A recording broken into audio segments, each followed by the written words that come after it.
My name is Karen Hudson. I spoke here 2 years ago at TEDx 2011. I'm with the Socially Responsible Agricultural Project. We grassroots organize against factory farms all over the country, and locally in Illinois with Illinois Citizens for Clean Air and Water. We help groups all over the state fight factory farms.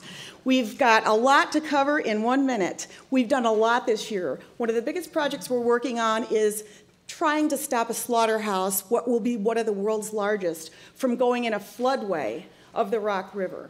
We're working on that. We've had some victories this past year. This is one of the biggest victories we've ever celebrated in the state. An 11,000 head dairy tried to locate, think of 40 acres or 40 football fields of open air lagoons in a single county. We threw everything at the wall with a group in Northwest Illinois called Homes. We started a lawsuit. We used photos, video, press releases, any kind of intense media pressure, and we pushed them out. That was one of the biggest victories in that this thing was partially built.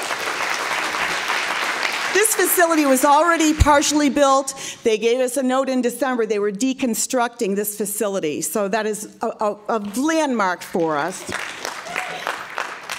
The other thing we're working on, which you may have heard about all over the country, are ag-gag laws.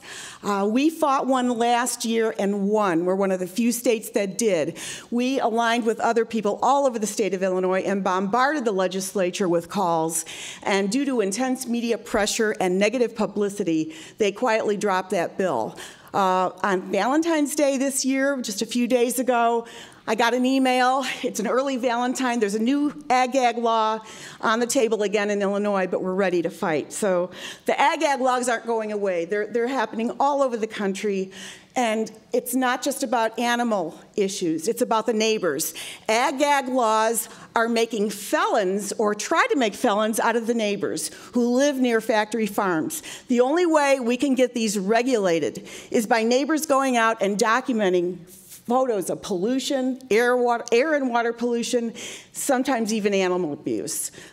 We don't have enough people to regulate these, so ag-gag laws are there to silence the neighbors. And the only way the neighbors can make sure that these are working is by calling in with photos and videos. It would have made me a Class 3 felon 3 years ago, or 4 or 5, whenever I show photos that we took of my neighbor who spilled between 2 and 10 million gallons of waste. So we've been really busy. One piece of trivia that I want you to know, you can take this home with you. They discovered a new bacterium in swine waste from an Illinois hog CAFO this past year. They named the bacterium Eureka after the town of Eureka, Illinois. We fought this facility for about 2 years and it went in anyway. The mayor was interviewed. It was a big deal for the town of Eureka. He said, I guess maybe this is something we should hang our hat on. He wasn't quite sure. But as you leave today, you'll know that there's a new bacterium that's been identified in swine manure called Eureka. So if you ever use that word, you're talking about swine swill. Okay, thank you very much.